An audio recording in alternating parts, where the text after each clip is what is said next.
I'm a master double crosser. Now he walks among us free, though he was a killer. When you look at a total of 19, serial killers don't have 19. Tonight, Sammy the Bull Gravano, the most important mobster ever to turn, emerges for his first television interview. As far as being a hitman, I actually was good at it. How could you not describe this man as a monster or a beast? The families his brutal hits left behind. He's running amok all over the place. Time to go. Daily life in a brotherhood of gangsters. What did you say to yourselves when you're doing this to other people? While we're at the table cutting up the money. And the Godfather, John Gotti, described by his right-hand man. I think his problem was that he fell in love with himself. Before he drops out of sight again. Is this every day of your life? Thinking about where you're going to go, where you're going to be, who's going to know what, who's going to be there. Sammy the Bull, who changed sides and changed history. We played chess, and he lost. Tonight, Sammy the Bull, the man who brought down John Gotti. Good evening, I'm Diane Sawyer. Tonight, the Mafia, not a movie, the real thing. From the underboss, the second in command of the most powerful mob family in America. Not long ago, organized crime had a stranglehold on most of America's major cities. Here in New York, it was said you could hardly do business, transport anything, build a building, without the mob somehow taking a piece of the action. But 5 years ago, the government struck a major blow against organized crime, in part because of Sammy the Bull Gravano, the Gravano family, and its boss, John Gotti.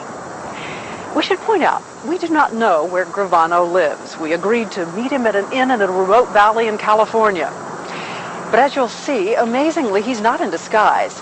He says he's prudent, but he's not the kind of guy who lives in fear. We don't know what you're going to think of him tonight. All we know is that you've never heard a real story quite like this.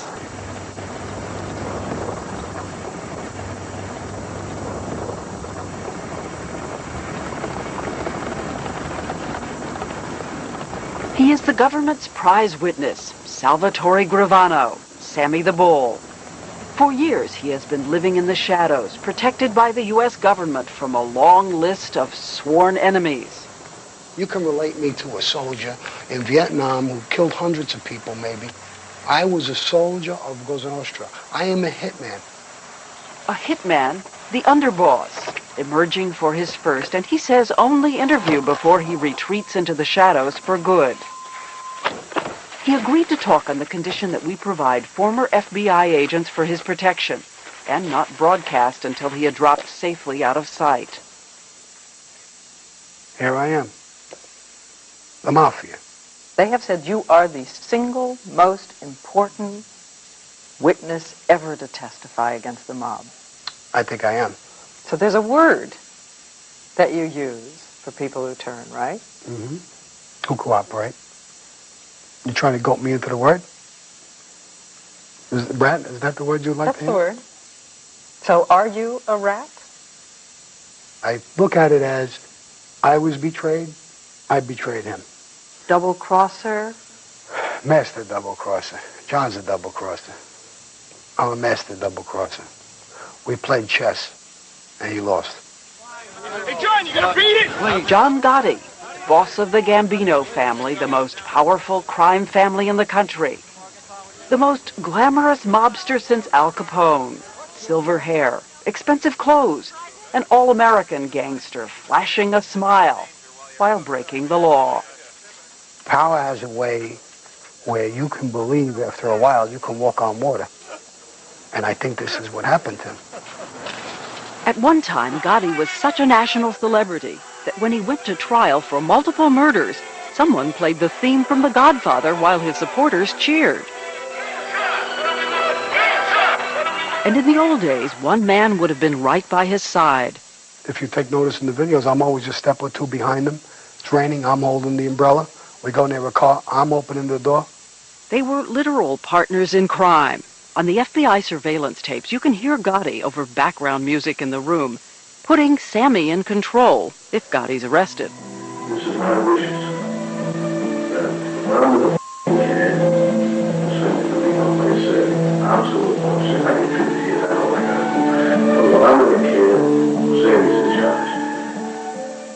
Gotti's friend? His pit bull. And his friend. A friend who one day decided to expose what he says is the truth about John Gotti and the murderous mafia. The judge would call it an act of bravery. What was the real reason you cooperated? The real reason? Or was it to save your skin? I was just tired of the mob and tired of fighting. It was a door out of the mob. You know, I watched the David Koresh incident, and I used to say to myself, how could these people get so brainwashed? Are they crazy? Are they nuts? And then I look at myself in the mirror and I said, brainwashed? Here I am on orders, killing people left and right. And I'm calling them brainwashed. There was a book written said that you had a characteristic of committing murder with the nonchalance of somebody just pulling open a tab on a can of beer. That was about all it fazed you and about all it meant to you. As far as being a hitman, I actually was good at it. Because you were fast and lethal. And loyal. I believed in the life, and when I was on your case, I dropped everything. Look over the list of the murders you were involved in. There, how many? 19. Serial killers don't have 19. Mm-hmm. We're worse than them. But again, putting it out, Hollywood, newspapers, we only kill ourselves. What are you worried about? We don't bother the public. Seems to like us. Seems to like what we do. Look at John Gotti. If I have 19, he has, forget about what he's got. When he ordered a hit, he wanted it done yesterday. He would send me to either supervise or control it or make sure the job got done. And I obviously did. When you're the boss, you're giving the orders. You're credited with all of them, even if you're not on the street. But you'll hear in this report how Gotti's attorneys say Gravano is lying, that it was Gravano who instigated the murders. I think he was a sociopath. I think he committed homicides because if you had something he wanted, Sammy would kill you for it. Once a murderer, always a murderer, and they are allowing him to walk the streets. Cindy DiBernardo's father was killed by Gravano. So was Dina Melito's. How could you not describe this man as a monster or a beast? All these women whose fathers were killed say it's an outrage that Gravano went free after just 5 years in prison and now has his face on the cover of 200,000 books about his life being published today. Gravano argues he has a right to his life story and says he's baffled at the way even the New York tabloids turn on you when you join up with the good guys. The media treated me real good before I cooperated. I was a hero. Seemed like the more people you kill and the more things you do, I mean, you were a hero. John's still a hero. And after you cooperate, which is strange to me, you become a rat, a stool pigeon, a canary, the worst scum of the earth to them. We were anticipating this individual, Sammy Gravano, to help us devastate a significant amount of organized crime in New York City. And that's the deal you make. FBI agent George Gabriel, who was there the night Gotti was arrested, points out that Gravano helped send more than 30 mobsters to prison after he decided to tell all. Sammy Gravano was somebody who was going to open the garage door to the workings and the criminal activity of this family, and not just against the people we already had, but everybody else. And Gravano says he did tell everything, not just about the mobsters and the murders, but about all those millions made from gouging the public. I was making a couple of million a year. John was making, I would say, anywhere between 5 and 20 million a year. We raped the community on a constant basis in every way, shape, and form. What did you say to yourselves when you're doing this to other people? What did we say to ourselves while we're at the table cutting up the money? We didn't say too much. We just cut up the money. It was for greed. There's no honor in a lot of things that we do. Honor. It's a word that will travel a tangled path in our story. Gravano still insists it was a search for honor that brought him to the mob in the first place. He was 31 and had been an associate in the mob for 8 years when he took the oath to become a made man in the sacred ceremony he once pledged to keep a secret forever. One by one, they called us down the basement.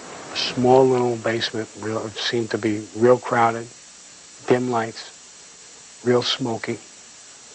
And when I walked down, there was Paul Castellano.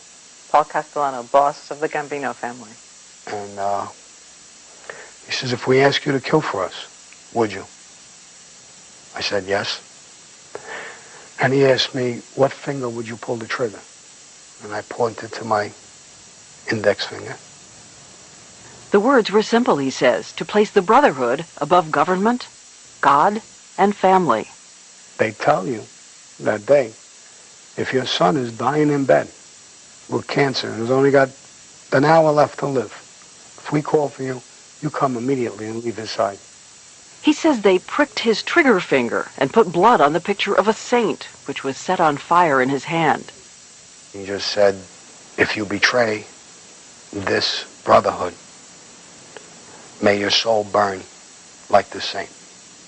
He really believed in it. With my heart and soul, there's honor, there's respect, there's integrity, there's loyalty, there's a brotherhood, there's a secret society. And these are words that I wanted to hear and that I was totally loyal to.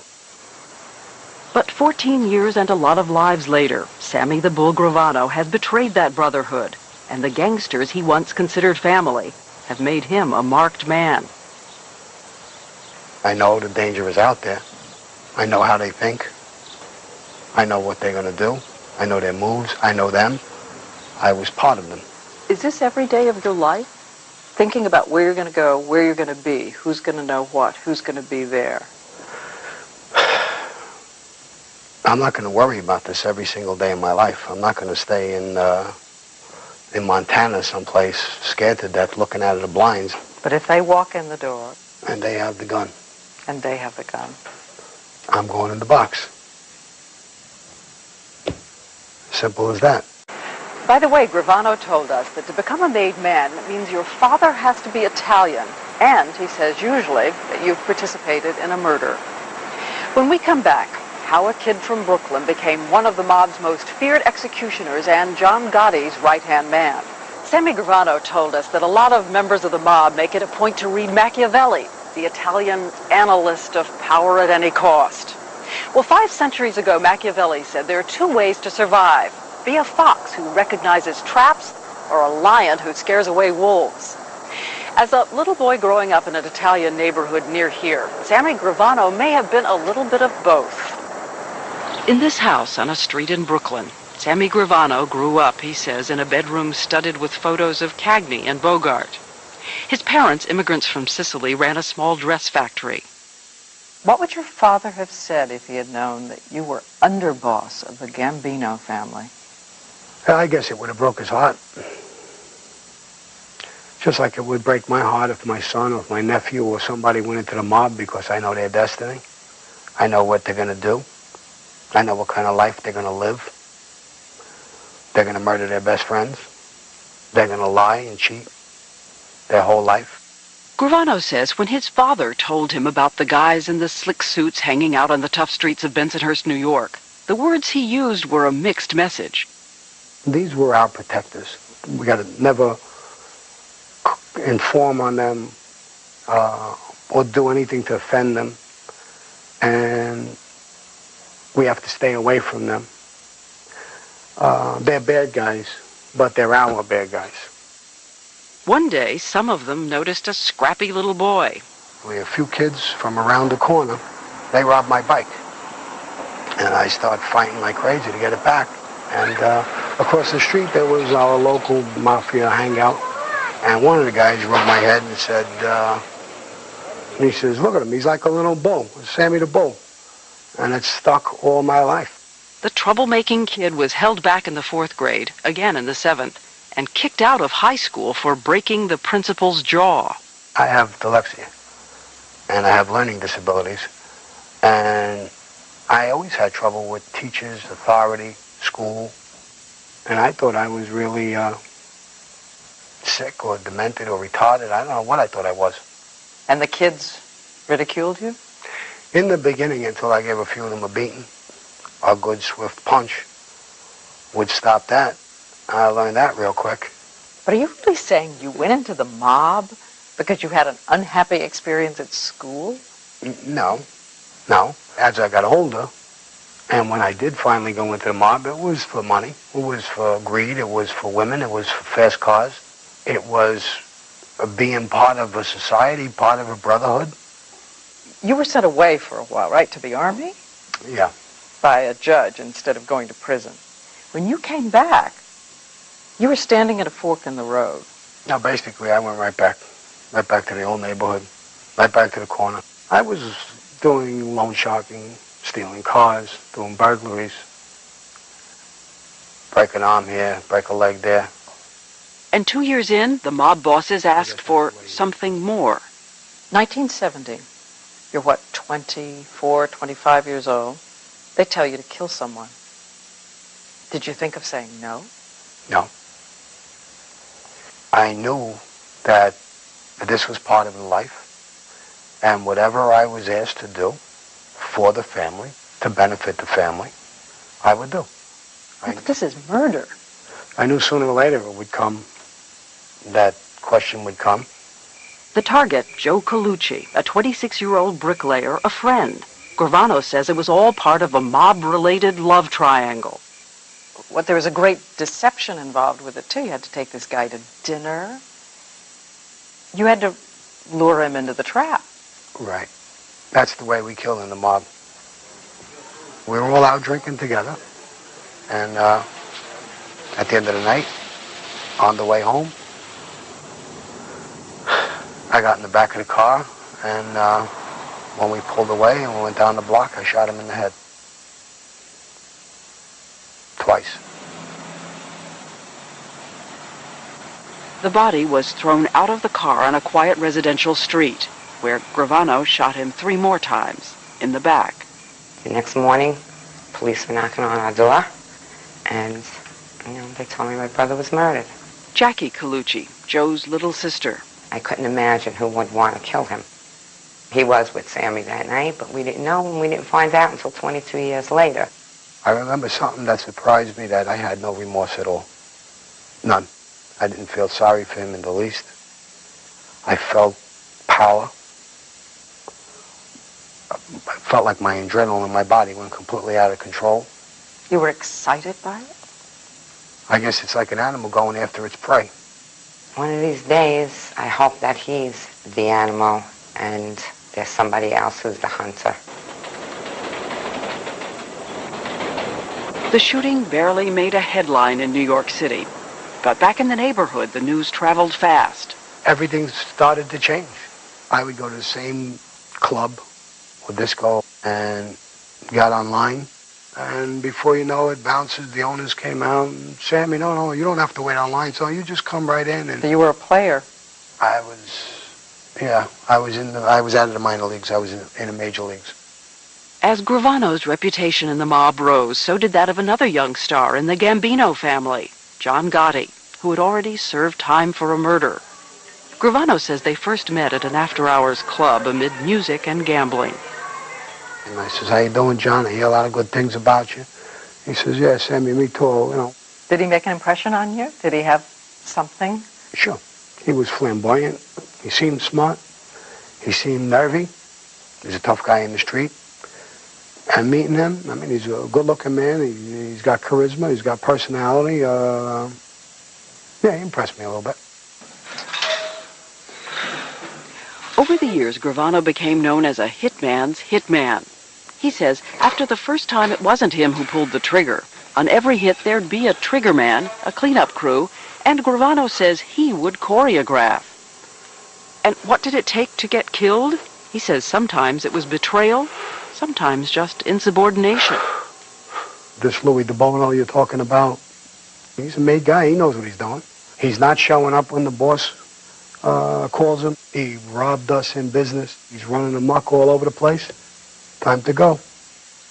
It just doesn't sound quite human, the way you talk about them.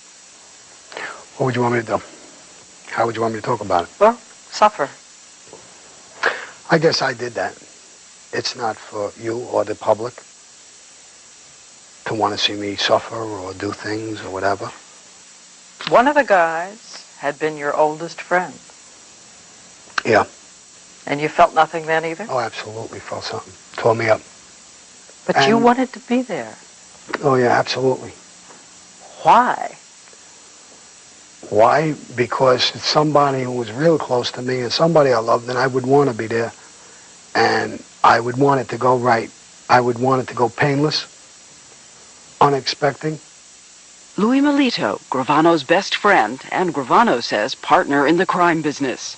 His daughter, Dina, went to Gravano for help when her dad disappeared.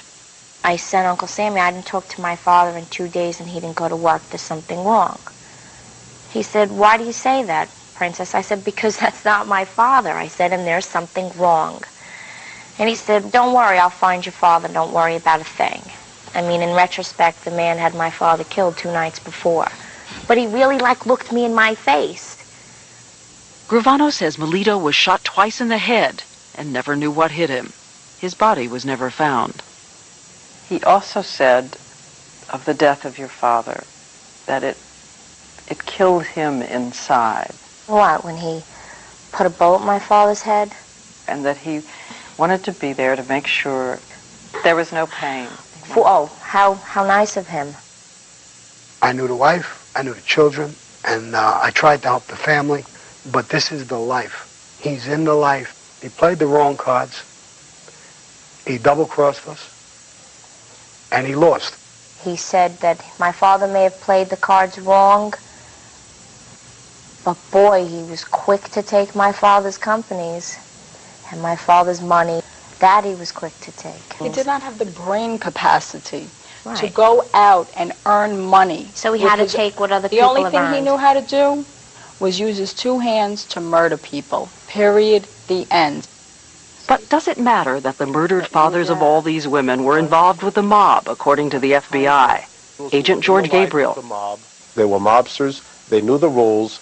And they knew that if they broke the rules, they were going to get killed, just like they would have turned around and killed somebody had their boss told them to do so. We told Dina Melito that on one of Gravano's murders, the trigger man was allegedly her father. It has been written, Dina, that your dad was there. Not to my knowledge. I didn't know anything about that. You haven't heard it? No. Where did this come from? Again, this is Sammy Gravano. Well, that's news to me. But what if, as the government says, their fathers were involved in the mob? Doesn't it make it different in some way? If it turns out to be judge, jury, and execution. If it turns out to be true. But for sheer cold-heartedness, perhaps nothing tops what Gravano says he did back in 1978, when Nick Sabetta vanished. Nick Sabetta. Mm-hmm. Now, that was my wife's brother. That was an order from Paul Castellano. I was stuck with it. I participated in it. And it's another one of those things that basically happened. That's another one that killed me. I mean, to see my wife or my mother-in-law, my father-in-law or people, it just tore me up. Did you tell them? Did they know? No. What do you want me to do? Go home and tell them I just killed your son? Or your brother? No, of course not. They didn't suspect? No. Your wife didn't suspect? No. Gravano says he didn't know that after his brother-in-law was killed, the body would be dismembered. Wasn't there some way you could get him out of town? Some way to get word to him to... I mean, did you owe that to your wife? There's nothing I could have done. I know it sounds easy enough to say, get out of town or do something, and you see that in the movies, but that doesn't really work in real life. If I balked about it or didn't want to do it or whatever, I was going to. How could you face your wife? How could you face your wife? It's very difficult, but being in the mob all my life, I am trained for this. I am trained for double cross. I am trained to con. Did you say, what have I become? What, with that blood on my hands, what am I?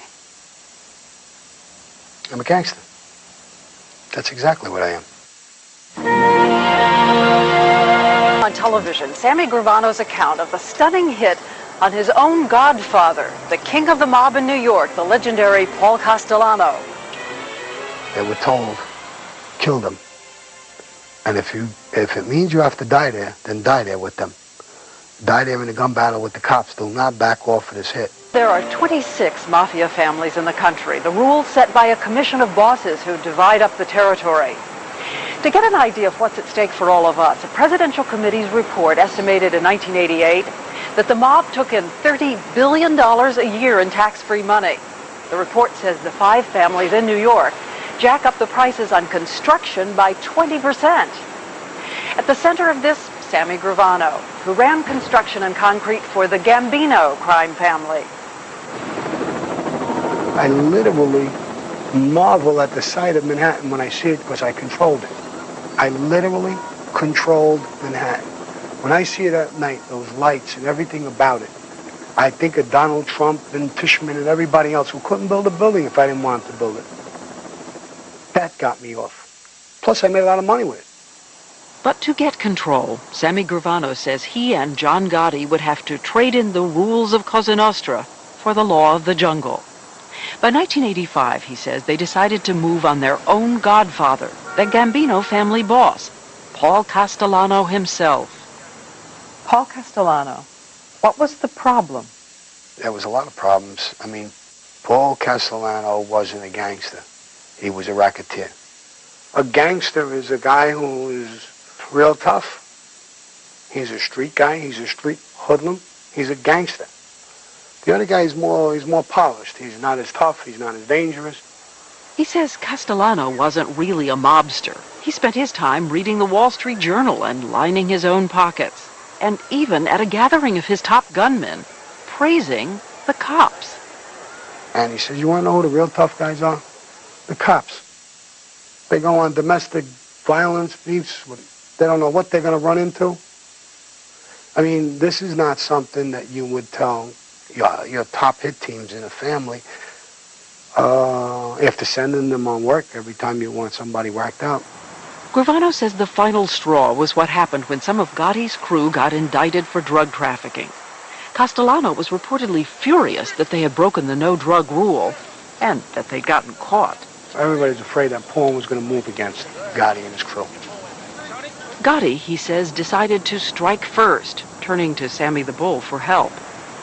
Gotti sent his right-hand man, Angelo, and he had told me, he says, Sammy, he says, we're going to take out Paul.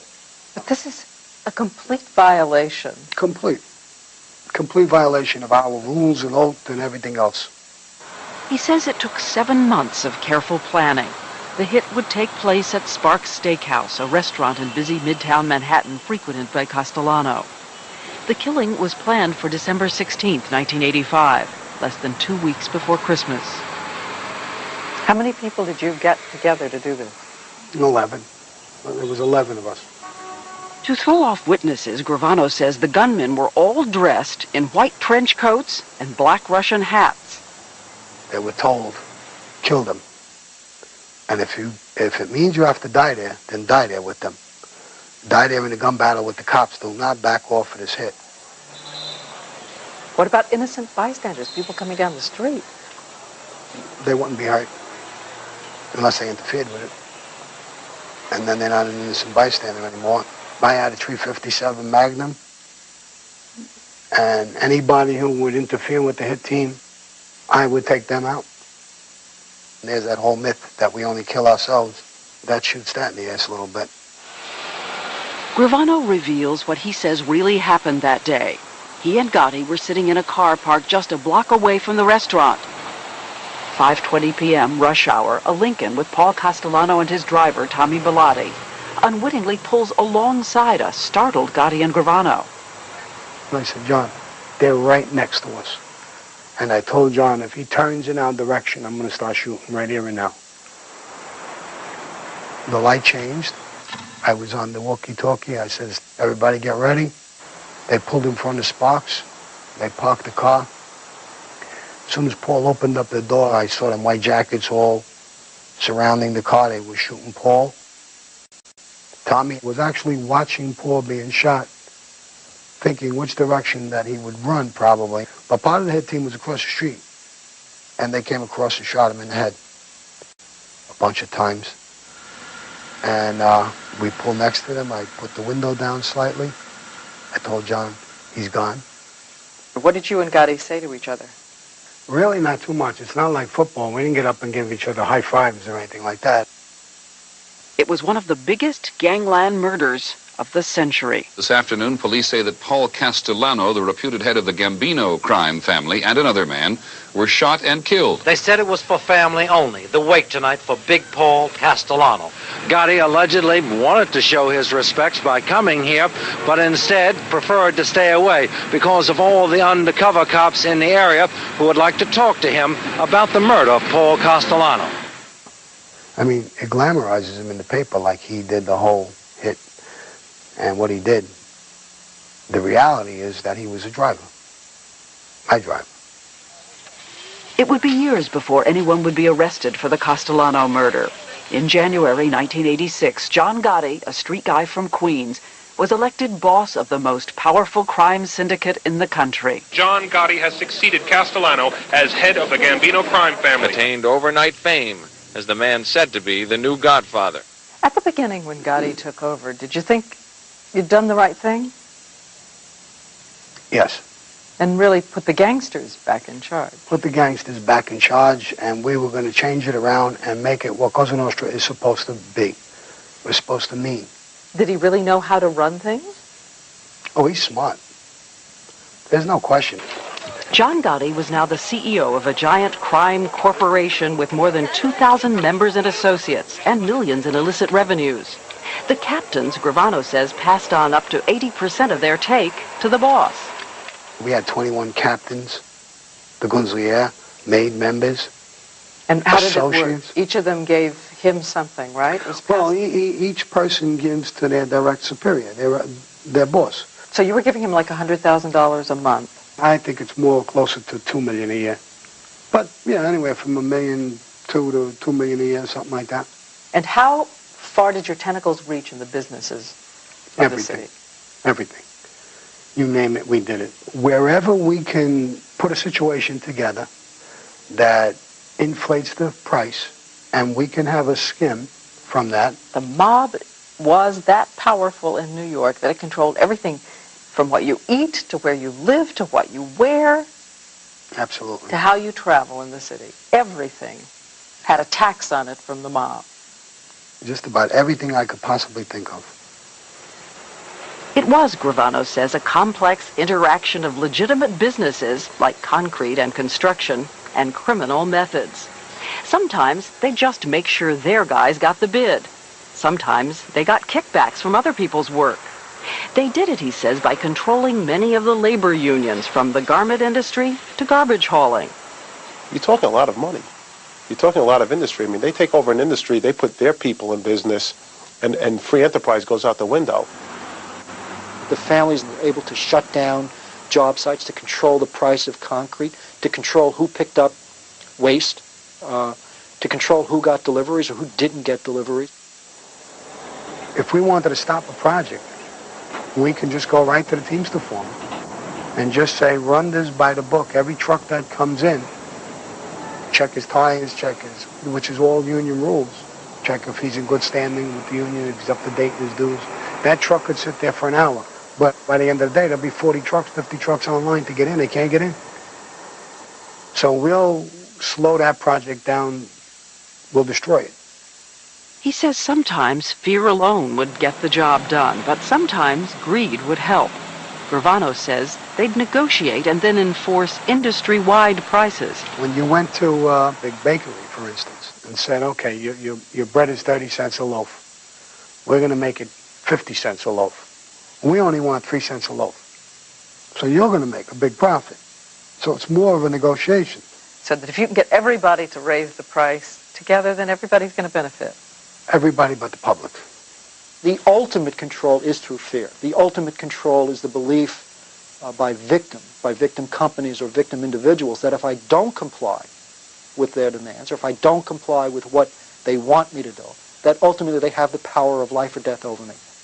And what about drugs? Gravano says neither he nor Gotti got involved in drug deals, though they looked the other way when others in the family did. Not that I look down on these drug dealers or whatever they want to do. It just wasn't my business. I wasn't comfortable with it. I didn't like the people that you had to deal with.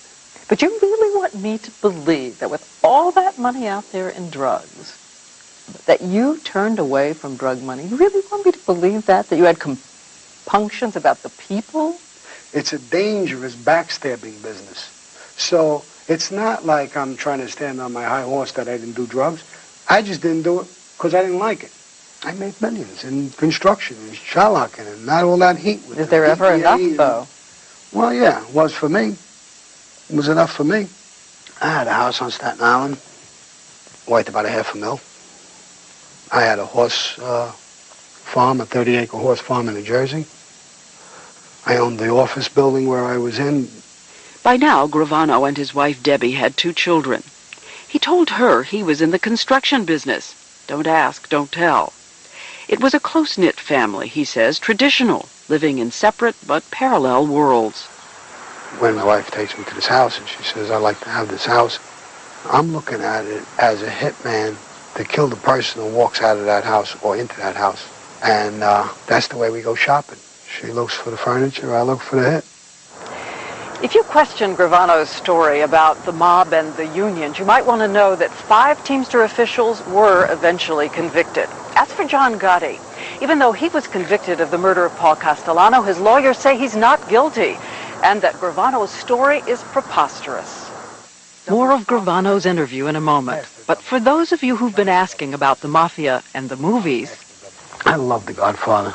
I thought that was the best interpretation of our life that I've ever seen. Godfather 1 and Godfather 2. The other one stunk. You try to operate beneath the radar, meetings at 2 in the morning in discreet locations. But that was before the modern virus, a fascination with celebrity, infected even organized crime. And Gravano says no one was more vulnerable to that virus than his boss, John Gotti. What John did is basically unprecedented in organized crime. Prior to his reign, if you will, of the Gambino family, everybody was much more secretive. This was his style. This was his flair. This is what brought him down. Sammy Gravano says he knew law enforcement was closing in, but Gotti became more and more arrogant and flashy, traveling in his chauffeured Mercedes, famous for his $2,000 Brioni suits. In 1 week alone, he was reported to have lost more than $300,000 gambling. He bet the entire line, every single game, whether it be football, basketball, hockey, every game. The FBI says Gotti told them he sold plumbing supplies and zippers, and he estimated his annual salary at about $100,000. He used to get up around 11, 12 o'clock in the afternoon. He had somebody picking out his clothes. He used to have a barber come every single day and give him a haircut, cut the hairs in his nose. It was a play to him. It was a performance for the media. He went in a restaurant one time and he liked the wine that was $50 a bottle. And he made Joe Watts go grab the owner and raise it on the menu to $200 a bottle because people knew that John Gotti liked that wine. He was obsessed with the whole image, not of Cosa Nostra, of himself. Gravano says on one occasion, Gotti pointed out a couple who were staring at him. I look over and sure enough, they're looking at him. So I says, you want me to send one of our bodyguards over to see who they are or what they want? He said, no, this is my public. My public. From my teaching and my understanding of Cosa Nostra, it's a secret society. We have no public. We recognize no public. We recognize nothing. Gotti would become a kind of folk hero on the cover of People and Time. 3 times the government tried to convict him on racketeering charges, for assault, and for ordering the shooting of a union official. Find him not guilty. The Dapper Don became the Teflon Don. For the 3rd time in 5 years, the government has failed to win a conviction against the man the government claims is the head of the largest organized crime family in America. Gotti emerged, I think, almost brazenly as somebody that felt he was untouchable. To the extent that we in law enforcement could not allow that to occur, could not allow somebody to feel he was above the law. The FBI wanted to show it could bring John Gotti down where other agencies had failed to do so. 3 times he got off. He beat the system. Sammy the Bull was fixing the trial. I was reaching jurors and bribing them. And he didn't win the trial fair and square. Gravano says through a middleman he paid a juror in one trial $60,000 to stick to a not guilty position. By 1987, Gotti had appointed Gravano his consigliere, the 3rd highest position in the Gambino family.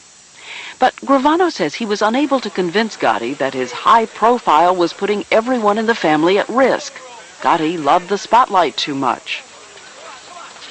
I think his problem was that he fell in love with himself. He saw himself on television, in the newspapers, and he lost touch with what he was, that he's a gangster, not an actor.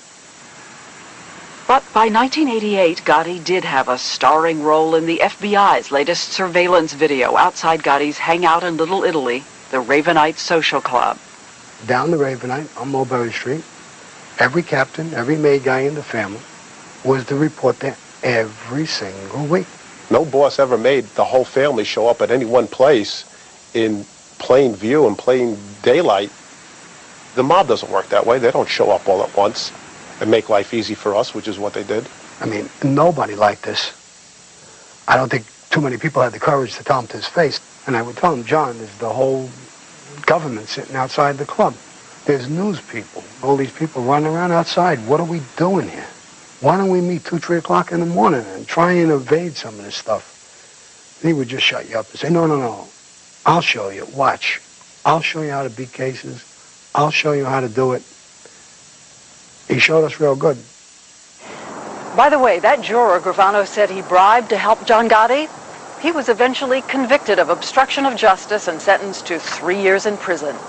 We'll be right back. This afternoon, the New York Attorney General filed a lawsuit against Sammy Gravano, as well as the author and publisher of his new book.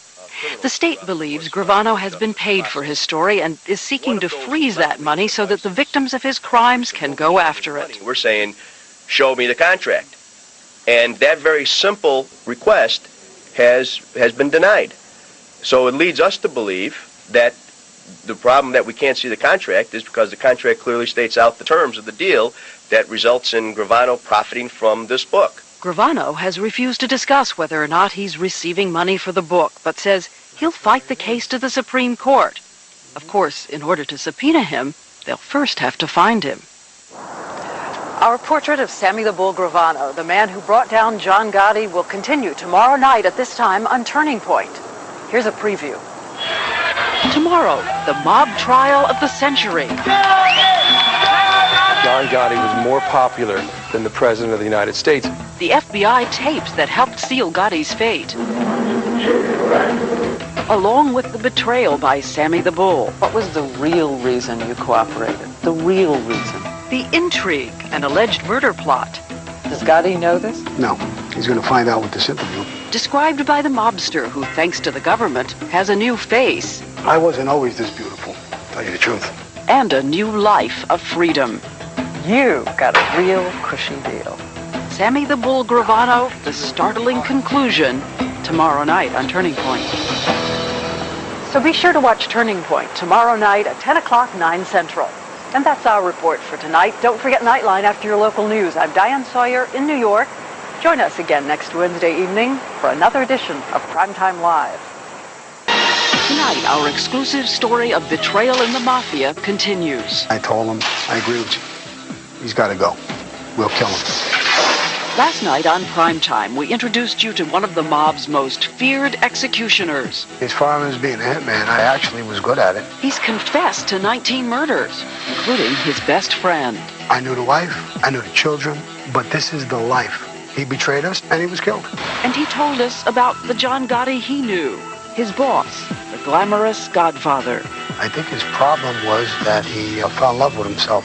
Tonight, Sammy the Bull Gravano reveals what finally led him to turn on Gotti. Making it sound like high school. In high school, you could throw a spitball at somebody. We use bullets. The FBI tapes that helped seal Gotti's fate. And after the mob trial of the century, the question, should the government have given Gravano a cushy deal? We attribute about 30 convictions to Sammy Gravano's testimony. Doesn't the government worry about the fact that they've let a psychopath loose? And taxpayer-funded plastic surgery. I wasn't always this beautiful, to tell you the truth. And a new light, free among us. But the next time you get really angry at somebody, isn't it going to be tempting to use the old solution? Good evening, I'm Diane Sawyer. If you were with us last night, you heard the story of a killer-turned-government witness, Sammy the Bull Gravano, the man who became the most important mobster ever to switch sides. Tonight, we'll tell you how Gravano decided to face off against his former boss, the Godfather, John Gotti. Beginning in the 1980s, the FBI began to have some success fighting the mafia with the help of a sweeping racketeering law and increased authority to install wiretaps. But they had still failed to crack the country's most powerful crime family, the Gambinos, Gotti's family, here in New York. Secreted in an apartment down the street from John Gotti's headquarters in the heart of Little Italy, the FBI's C-16 squad was recording everyone who came and went, putting a face on the enemy, says Agent Louis Scholero. The squad itself had been really developing a pattern as to who would show up on what night, who would pay respect to whom as they entered the club. For 2 years, they watched. By the winter of 1988, the FBI managed to get inside the Ravenite Social Club and place an electronic bug in the main meeting room. But still, they were frustrated, puzzled. We would lose John Gotti. We would have his voice for a moment in time, and then within a minute or so, we would lose it again. The people listening to the bugs were saying, we don't hear John anymore. Is he out of the club? And the surveillance guys would turn around and say, no, we don't have him out. And it was a little confusion. Are you sure he's not out? We realized we had to find out and determine where it was he was going. By now, George Gabriel and 34 other agents were assigned to the case, and the FBI was tailing Gotti and Gravano almost everywhere they went. It seemed like it was increasing by the minute. I mean, from 1 or 2 cars, it seemed to grow to 4, 5, 6 cars, trucks, vans. Neighbors in my neighborhood would come over and tell me, you know, Sammy, there's people watching. The break in the investigation came when an informant told the FBI about an apartment above the Ravenite, an apartment where Gotti apparently thought he was completely safe from the authorities. It took months, but finally the FBI placed a bug in Gotti's inner sanctum.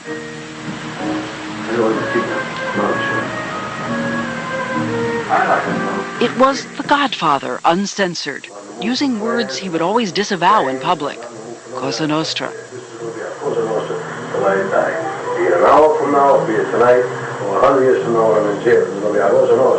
It was the Godfather relaxed and, well, complaining.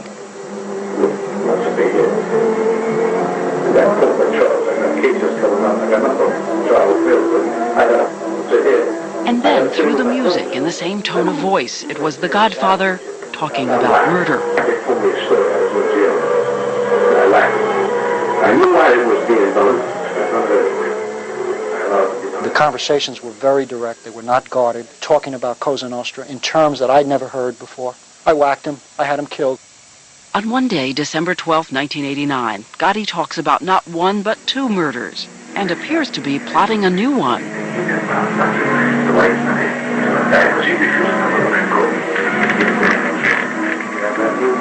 For the life of me, I can't understand why he talked about so many people and so many crimes that we've committed that openly. I mean, I guess he felt very secure there. John had conversations that you wouldn't dream would occur. You couldn't ask for more. I mean, you couldn't have scripted better conversations. And it was just a euphoric feeling. Early evening on December 11th, 1990, the FBI made its move. As usual, Gotti was at the Ravenite, meeting with his top hierarchy. The door bursts open and the FBI come charging in. They announced that John, myself, and Frankie Lowe were arrested. And the 3 of us faced 29 to 30 top echelon Gambino captains, the hierarchy of the family, surrounded by their soldiers. And John did something pretty funny. He says, we're not putting the cuffs on, we're not doing anything. He says, I'm having black coffee first. And he calls the coffee boy, Norman, bring me, Sammy, and Frankie a cup of black coffee. They stood and waited while he had coffee? Yep, the whole three of us had coffee, and they stood there and they waited. They were perfect gentlemen about it. And then we left. Gotti had been arrested before and had beaten the system 3 times. But this time would be different. Good evening, Mr. Gotti. We knew it was real trouble. But you didn't know about the tape? No. Try and keep you in jail. They say you're in danger while you're out. They had it on a silver platter. I mean, he gave them the family and other families on a silver platter. By the way, the government also taped Gravano in his office and club. And agents told us in thousands of hours, Gravano neither incriminated himself nor said one word against John Gotti. But Gotti did not return the favor, as you'll see in a moment.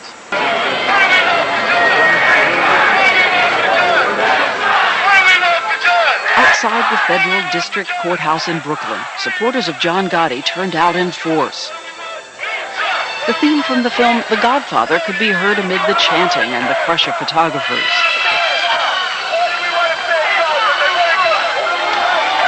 Celebrities like Anthony Quinn and Mickey Rourke came to see the hottest show in town. It was the final showdown between the government and Gotti. And it was inevitable, says Gotti attorney Anthony Cardinale. The government's idea is that Mr. Gotti operated his own government outside of theirs. John Gotti was more popular than the President of the United States in their eyes. And that was the reason why it was a win at any cost prosecution. The nation's most famous mobster had been charged with 13 counts, including the murder of mob boss Paul Castellano and 4 others. The jury was sequestered under 24-hour guard to make sure that this time no juror could be bought or intimidated. To this day, their names have never been released. And then, on March 2nd, 1992, Sammy the Bull Gravano arrived in a bulletproof van surrounded by armed guards to testify against his former boss. Let's go. Surprise for you? Just a year and a half earlier, when they were first arrested, John Gotti, Sammy Gravano, and Frankie Locascio had been a united force, the top hierarchy of the Gambino crime family. They were taken to the Metropolitan Correctional Center in downtown Manhattan, knowing they could be facing life in prison. I said, John, if we lose this case, I'm going out the window. We could escape. And he looks at me and he says, out the window? We're on the 11th floor. What if we fall? So he says, no, Sammy, listen to me. He says, I got another plan. He says, down the road, he says, we'll put together $4 or $5 million. He says, and we'll bribe a president and we'll get a pardon like Hoffa did. I said, well, if you don't mind, if that's your plan, if you don't mind if I go with my plan. But there was no escape. And as they sat in prison... What did you hear? The backstabbing and the lies. Gravano says he listened in disbelief as Gotti badmouthed him. On one tape, there was a tirade about Gravano's lucrative business deals. And I told him me and slow it down. Slow it down. Put it in a notch. You come up with 15 companies. For Christ's sake, you got Reeboks, you got concrete floors, you got iron floors now, you got construction, you got drywall, you got asbestos, you got roofs. What the next? Keeps complaining to Frankie. He was bitching and moaning about me. And Gotti not only complained about Gravano's businesses, he repeatedly laid off the motive for the murders to his underboss.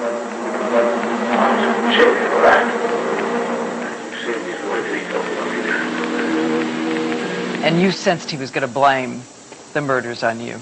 Well, the tapes, just like you're saying right now, sound like it's, in other words, poor John Gotti. He lost control of Sammy the Bull. He's killing people, he's got green eyes, he's taking the money down, he's got a big crew. He's completely taken over. Poor John Gotti. So the theory is, by the lawyers, that the jurors could look at it that way, the public could look at it that way, and maybe, just maybe, John Gotti could be acquitted. Gravano says he became convinced that he would be the fall guy at the trial. Still, he maintains he would have been loyal to the end had Gotti only apologized. If he would have said once in prison, the whole 11 months, gee, Sammy, I'm sorry. My big mount, you got indicted. Let's see how we can fight this case for somebody to win. I wouldn't be sitting with you. I'd probably be doing life in prison. I would have never cooperated. Did you ever go to him and talk to him about the tapes? What did he say? It's your fault. You made me mad, and I was talking out of my ass, is what he said. I'm trying to think of another word, but that's what he said. And I'm just blowing off steam. In the meantime, when you blew off steam, I was arrested on your steam. Gravano says for the first time he began to believe he was a marked man, even if he were freed. And I realized that John probably eventually would take me out for no other reason but he wants one show, one boss, or John Gotti. He don't want anybody to be his equal. He don't want anybody in any way, shape, or form to shine. And I guess I was shining too much. You're making it sound like high school. Yeah, but the only thing is that in high school you could throw a spitball at somebody. We use bullets. He says Gotti became so paranoid and verbally abusive in prison that Frankie Locascio came to him with a proposal. And he said, when I get out, if we beat this case, I'm going to kill him. I thought about it for a second, and I told him, I agree with you. He's got to go. I said, but I'm going to tell you one thing. I've done too much. I'm not going to take anybody as the boss of the family. We kill him, I'm taking over. He shook my hand, he kissed me, he hugged me, and he told me, he says, I just want one thing. I want to be the guy to pull the trigger. Does Gotti know this about him, that he said this to you? No, he's going to find out with this interview. Did you just seal Frankie Locascio's fate? Frankie will probably deny it. I'll probably say, a rat, he's lying. But he could do that. He'll survive. After almost a year in prison, Gravano made the decision that would bring down John Gotti in a different way. When did you decide to cooperate? What was the moment? I decided that enough was enough. I made a list of people that we would have to kill so that there would be no retaliation. And the list consisted of his brother Jeannie, who I really like, his brother Pete. The thought of killing his son sickened me, to tell you the truth. So you figured there were how many people you had? About 10, 12, 14 people more. I looked at the list. I guess I looked at myself and I did some soul searching. I ripped the list up. I threw it down the bowl. And I made arrangements to call and get in touch with the FBI. We were very suspicious initially. George Gabriel, one of the FBI agents who had arrested John Gotti, was there when Gravano agreed to turn, promising to tell everything about his 23 years in the mob. We were actually looking for what the trap was here. Somebody was lulling us into, this was a John Gotti trick to deter us from the work we were doing to firm up our case and give us a sidetrack and a sideline. We didn't expect it. We didn't believe it initially until we started dealing with him and found out he was on the level. This is the deal Gravano and the government worked out. Instead of life in prison, Gravano would get a maximum of 20 years in exchange for complete cooperation. Then Gravano made a surprising request. He wanted to stay 2 more weeks in prison with Gotti before his betrayal was revealed. And they told me, what if you're killed? Walking out, I says, I guess then we don't have a deal. Why did you want to go back? Why did I want to go back? I wanted to tell my family on a visit that I was going to cooperate and leave. And I did that. Probably one of the hardest things I ever did. It was only my wife and my daughter. And both of them broke down crying and didn't want me to do it. Afraid for you? Afraid for me, afraid for the kids, afraid for the whole situation. It just wasn't the way. To them, I guess the law enforcement was the enemy, and I was switching camps. It just hit them and devastated them. For 2 weeks, his secret held. Then at 1 a.m. on November 8th, agents walked him out of the prison. Oh, I just couldn't believe what I was doing, where I was going. Everything was moving 100 miles an hour. Gotti knew that night, from what I understand, a guard in the prison slipped a note or a letter under his cell door and said that Sammy was taken out by the FBI. The next time Gravano would see John Gotti would be a year and a half later at the federal courthouse. I knew it was going to be like World War III. I'll never forget walking through the door. I mean, the only thing I heard was my own heart pumping away. It was a very, very dramatic moment. Here comes Gravano. We hadn't seen him since the day that he decided to cooperate. And he comes in linked by a massive array of FBI agents that had been brought in. Orchestrated by the government to have that impact and that drama. Gravano took the stand, and we were all watching the first exchange, of eyes between Gravano and Gotti. Did you look at Gotti? Yeah.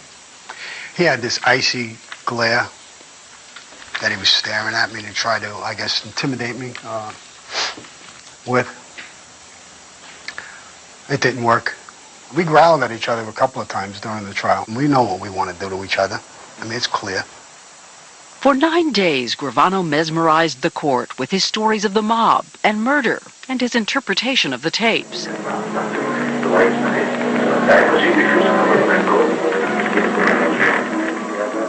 This Louis DeBono you're talking about, it's not that he's a legitimate guy who don't know what's going on. He's a made guy. He knows what he's doing.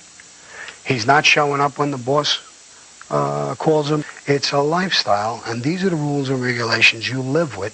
And when you break some of the rules and regulations, you know the consequences of them. The principal aim of the defense lawyers was to discredit Gravano. He's a serial killer, they argued, with a motive to kill and a motive to lie. A number of these murders were for his own purposes, and yet he came up with a story that somehow made them so-called enterprise-related tapes, first of all. That's the government's version of the tape. I dispute that that's the language on the tape. The defense attorneys also argued that on the tapes, you can hear Gotti complaining that Gravano instigated the murders, that Gravano was the one who moved in on the businesses of those who'd been killed. If you have something Gravano wants, he takes it from you. And if he can't take it from you just by grabbing it, he'll kill you for it. There are a lot of people who think that you had the motive. But it's got nothing to do with money or the greed. That's not true. How do we know that? Take my word for it. Why would I kill my very closest and best friend for an extra $20,000, $50,000, $100,000 a year when I'm making in the millions? But I mean, people who have money tend to want more money.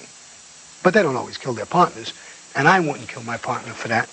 Louis Melito got killed because he betrayed our group. I saved his life, let him live for a while, until John said it was enough was enough.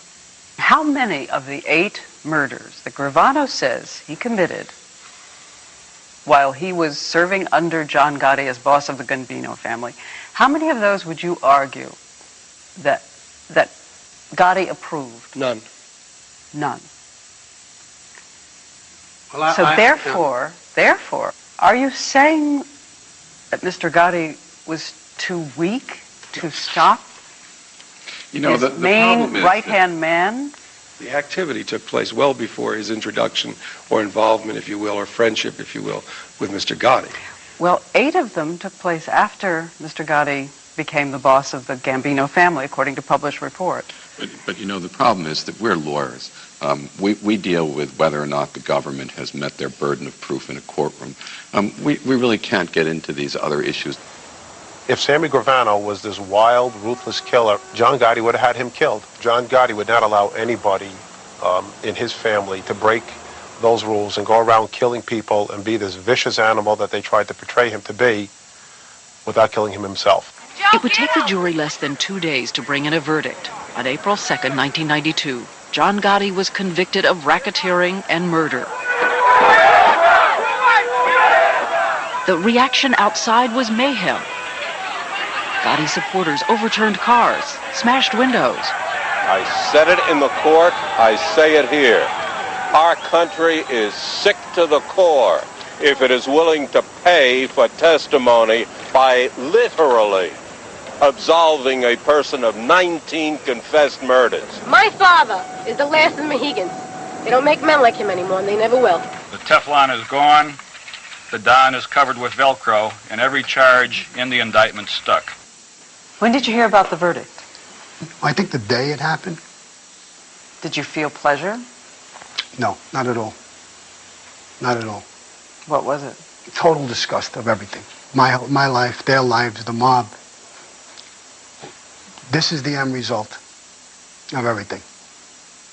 On June 23, 1992, John Gotti, once the most powerful godfather, was sentenced to life without parole.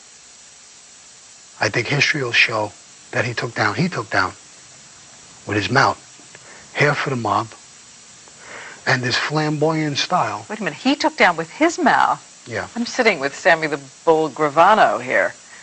Who's calling whom the betrayer? I'm sure there's a lot of guys in prison who are smart enough to understand what John Gotti did by bringing the entire mob and putting it out in public view. Half destroyed it. He has to take credit for the tapes and the videos. I'll take credit for the stand. We partners. We started off as partners. We ended up as partners, I guess. Sammy Gravano would go on to testify in 6 more trials, and he was a powerful witness, helping convict 38 people, including the bosses of 2 crime families, 11 captains, a crooked cop, and the head of a New York Teamsters local. And one more thing, Frankie Locascio, through his lawyer, did deny that he ever plotted to kill John Gotti. His lawyer said Gravano's claim was absurd. We'll be right back. Sammy Gravano had a hand in the murders of 19 men. The FBI says all of his hits were mob-related. Last night, you heard from the daughters of some of those who were killed, women outraged that Gravano was free. We were intrigued by them and wanted to know more about their lives at home, more about their not quite average American families. Well, we were definitely not the Cleavers. But Cindy DiBernardo, who grew up in this vast mansion, says it was Father Knows Best, with a twist. You know, I was a young girl, and all of a sudden you're going to school and people are like, they're making fun of you. Oh, you're going to get your mafia daddy after me and this and that, and not knowing, well, what do you mean? What are you and then you have to be afraid to go home and ask a question like that, like, well, how do you ask your daddy that? Sammy Gravano walked out of the Arizona prison where he'd been confined in a special witness unit. He had just turned 50. For the next 8 months, he would live as a phantom in the witness protection program, moving around by circuitous routes, using different names, hidden but free. You know, you get out of New York. When you get out of there, I mean, the people, there's so many nice people. I mean, I went to states where people actually stop a car and tell you to go ahead, walk across the street. Do you see the irony in Sammy the Bull? Pleased that people have nice manners? Maybe because you're not a mobster, you never was, and you don't understand the life like I understand the life. To get up every single day of the week and just think about who's going to kill you, or who you're going to kill, or who you're going to rob, and what's going to go on. And it takes some stepping back from it. It takes some getting away from it to realize certain things. As part of his arrangement with the government, he also received some unusual benefits at taxpayers' expense. Plastic surgery. You had some? Yeah. I wasn't always this beautiful, to tell you the truth. My nose was busted a few times and calcium built around it. I couldn't breathe. And part of it was to fix that. And while I was there, I went with a top-notch plastic surgeon, and I did a little nip and tuck. The government did pay for the plastic surgery, right? Yeah. But you look, I mean... I look like Sammy? You look like Sammy. Little different. Little different. That's what I tell people. I look like him. This is what makes working or even owning a business, for that matter, very, very difficult, very hard for me. Did you think about getting enough that you'd be completely disguised? To completely change? Yeah. I really did. At one point, I asked the plastic surgeon if it was possible to look like Robert Redford, but when he told me no, then I just stayed with what I had. We wanted to ask the U.S. Marshals why they agreed to pay for cosmetic surgery that didn't disguise his appearance, but they declined our request for an interview. It's just one of the questions being asked today about the U.S. government's treatment of Gravano and what ends justify what means. Under the terms of his deal with the government, Gravano could have served up to 20 years in prison. But the U.S. Attorney's Office, the FBI, and 2 U.S. senators rallied behind him, praising his cooperation. In the end, his testimony was crucial in convicting Gotti and 37 other mobsters and associates. Judge Leo Glasser said Gravano had been instrumental in breaking what he called the suffocating hold of organized crime. He then reduced Gravano's sentence to just 5 years, 60 months for a man who had confessed to 19 murders. You got a real cushy deal. Only because I proved myself. I could have did 20 years. Judge Glasser told the news media, what would you rather have if we didn't make a deal with Sammy? Would you rather have John Gotti on the street, running a family? Would you rather have Johnny Gambino running, trafficking heroin from Italy to the United States? Would you rather this stranglehold continue on unions, associations, in every way, shape, and form? 19 murders and 5 years in jail. The judge had to say something such as he loosened the stranglehold of the mob. That's just poppycock. I mean, it's nonsense. All this was John Gotti being led up to the altar for sacrifice, and to give the kind of benefit and the kind of prize they gave Gravano, I think, is a sin. I think he threw the most powerful punch at the mob, because the option for every mobster throughout the country, as time will go along, will say, well, what would I rather do? Would I rather be John Gotti and go to prison and do the rest of my life in prison? Or would I rather take this route and get myself and my family and everything else away from the mob once and for all? He has admitted to 19 murders. It's almost like he's rewarded. So that means that I could go out today and go murder a whole bunch of people, but if I know, so to say, some major crime figure, and I tell on him, that means that they're going to pat me on the back and say, you're a good girl, Cindy, now you can go home. Just make a and deal you can with live Janet happily Reno. ever after, and then you could write a book, too. And then you could make millions of dollars off of other people's misery. The families of the murdered men say it has only added insult to injustice, that Gravano also now has a book on the stands. Yeah, we just don't want him to see a dime of the book money. That's Laura all. Garofalo and her sister Karen are filing a civil lawsuit against Gravano for wrongful death. Together with Dina Melito, they started phoning, organizing victims' families to make sure Gravano doesn't profit from the book he's written with author Peter Maas. I have not issued a single check or advanced Sammy Gravano a penny in cash in connection with this book, Underboss. I don't know if anybody else has. We assume that Gravano has made a deal for a share of the proceeds of this obscene new book that's coming out. Last month in a Coney Island restaurant, the families all came face to face for the first time. Attorney Ronald Kuby has joined the fight. And we're going to encourage the Crime Victims Board and the Attorney General to actually go ahead and seize the profits from those crimes. Yesterday, the Attorney General's office and the board filed suit to recover any money Gravano may have received as part of a book deal. If indeed Salvatore Gravano is not going to earn any profit from this endeavor, then show us the contract. And that very simple request has been denied. So it leads us to believe that the problem that we can't see the contract is because the contract clearly states out the terms of the deal that results in Gravano profiting from this book. He wouldn't tell us if he's being paid, but says he'll fight the New York Son of Sam law that could keep him from making money from the book. But what about the millions he says he made off a life of crime? Do you have money? You need a loan?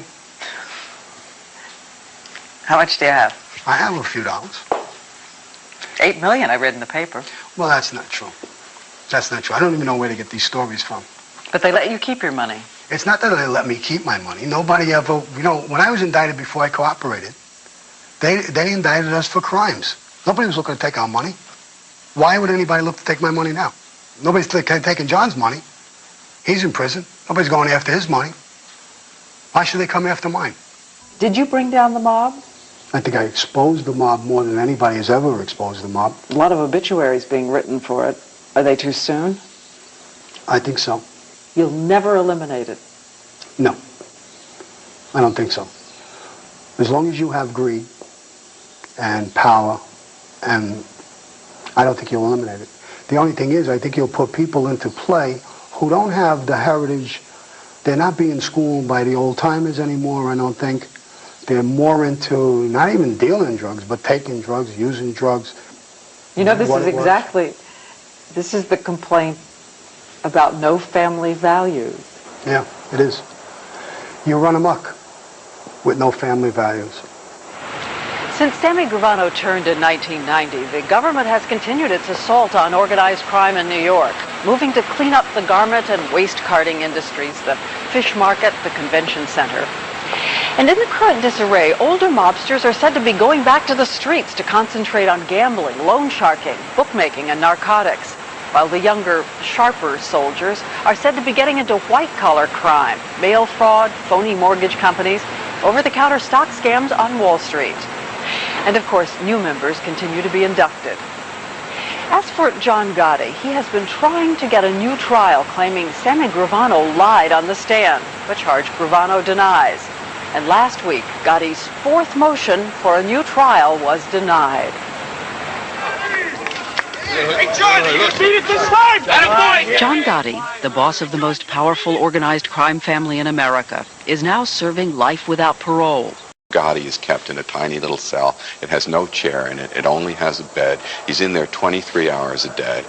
It is deprivation on the degree of a Russian gulag. Worst.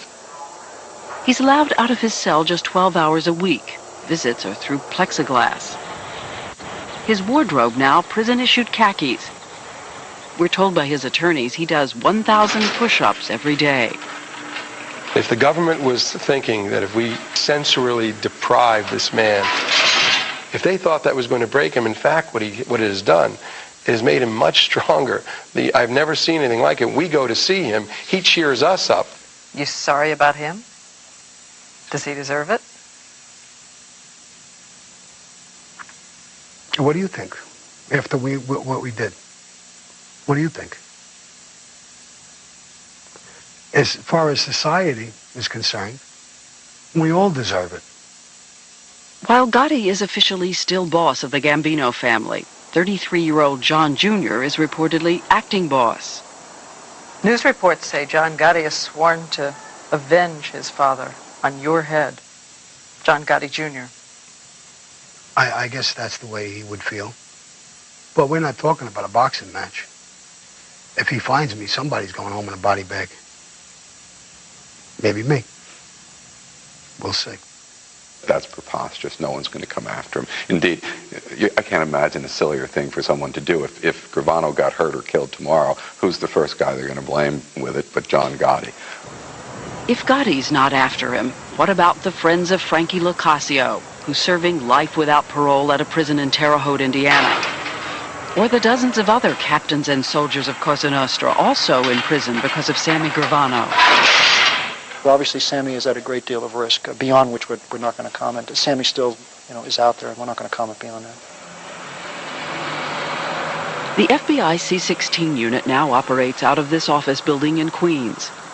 Their star witness says they never once lied to him. Thank God I dealt with a great team of FBI agents and prosecutors and people who lived up to their word. And they just made me stronger and stronger in my resolve to change my life and go in a different direction. You have a wife and 2 children. An ex-wife and 2 children. How do they feel about you today? I think they still love me. I think they still care for me.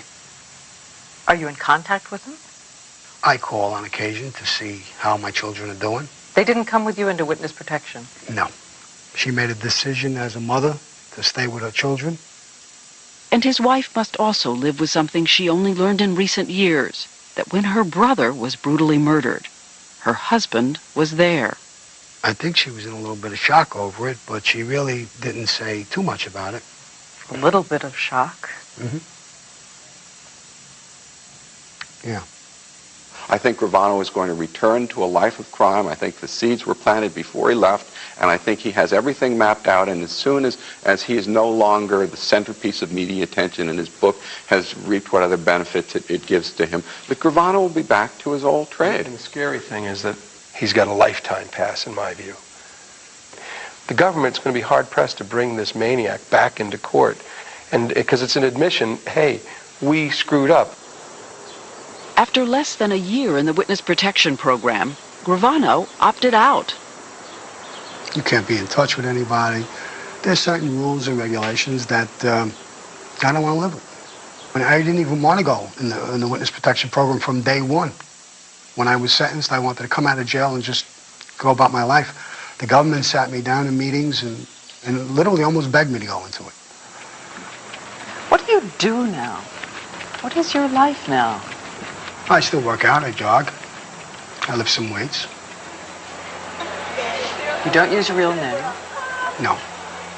No one knows where you live? I hope. You move around? I move around. Move out into crowds? I move in crowds. Unnoticed? Hopefully. I'm having fun with my life. I go in a positive direction. I just live a life like a normal human being should live their life. And I sit down and I smoke a cigar and I relax and I love life. Isn't the game, though, to wait until you're relaxed, to wait until you're loving life? Right, but I was a master of that game. And I'm not going to walk into that game that easy. Gravano has now relocated once again. Since he's no longer in the witness protection program, there are no limits where he can travel within the United States. At the time this airs, big TV interview, book coming out, where are you going to be? In Kalamazoo. I really don't know. I'm going to completely tuck under for a while. I guess for a couple of years.